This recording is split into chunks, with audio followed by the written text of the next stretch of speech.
Қазір 2020 жыл, дамыған заман, дамыған технологиялар, дамыған әлеуметтік желілер және әлеуметтік желілердің ішіндегі TikTok әлеуметтік желісі жайлы бүгін әңгіме қозғайтын боламыз және солындағы біздің қазақ қыздардың, жігіттердің видеолары жайлы сөз талқыға салатын боламыз. Ендеше видео басталмас бұрын арнаға жазылып, видеоларға лайк баса кетіңіздер. Сіздермен бірге Диасбек Байс. Tiktokерлер, баннерлер, пранкерлер, немене, не бәле, мыналарың отбасымен бір түрлі екен. Заманға не болып кеткен, блогерлер бір түрлі екен. Адамдар не болып кеткен, блогерлер не болып кеткен. Заманға не болып кеткен, адамдар не болып кеткен. Не болып кеткен, не болып кеткен, бетте болып кеткен. Үстінде киімді қанша қалдың. Сонымен видеоның басында айтқандай, TikTok әлеуметтік желісіндегі видеолар жайлы тақырып қозғайтын боламыз және сол жайлы ой талқыға салатын боламыз.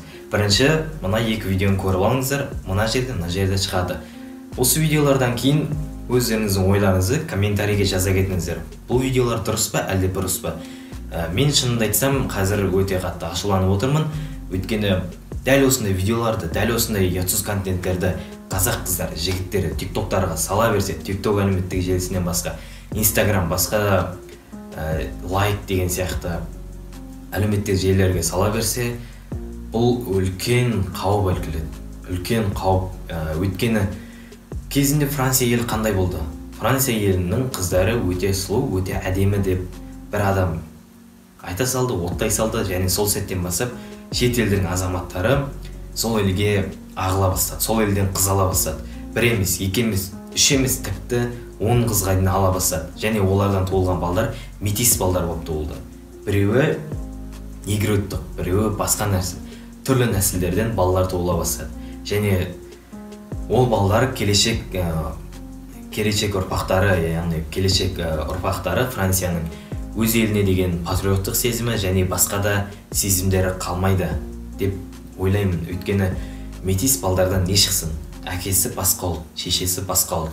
Бұндай балдар өз еліне деген сүйіспеншілігі мүлдем жоқ болады, немесе аз болады. Және дәл сондай оқиға бізде де қайталауы мүмкін.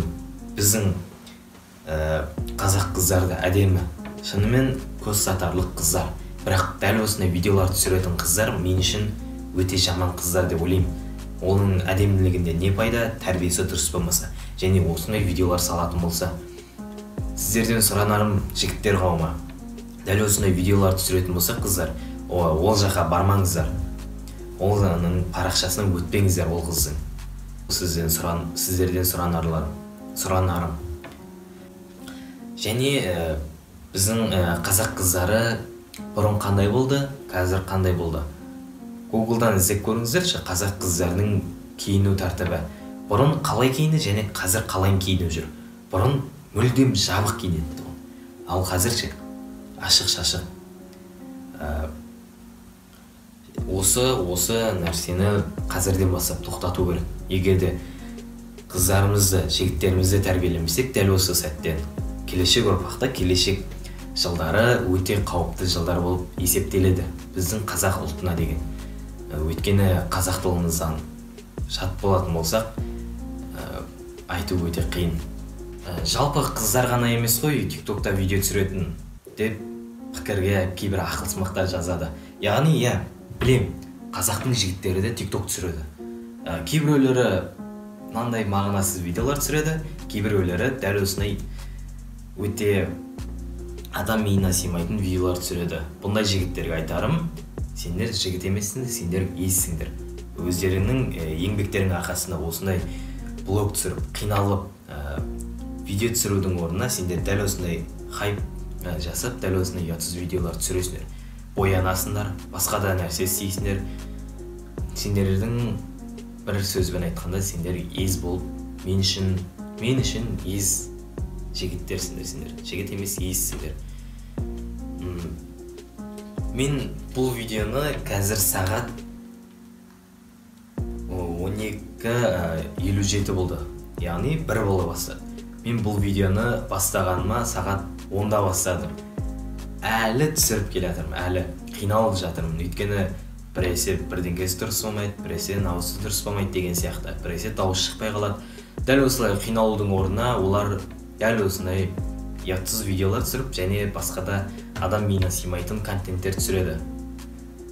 Сонымен бүгінгі видеомызды аяқтайық. Сіздермен бірге болған Деспек Байсарнасы. Аман сау жүріңіздер. Каналға жазылыңыздар, видеоларға лайк басып, комментарийге маған деген жылы пікірлеріңізді және мен TikTokқа қарсымын деген хэштегпен комментарий қалдырыңыздар. Алдағы уақыттарда үлкен тақырыптарға, басқа да тақырыптарды блог түсіретін боламын. Ендеше сау саламатта болыңыздар.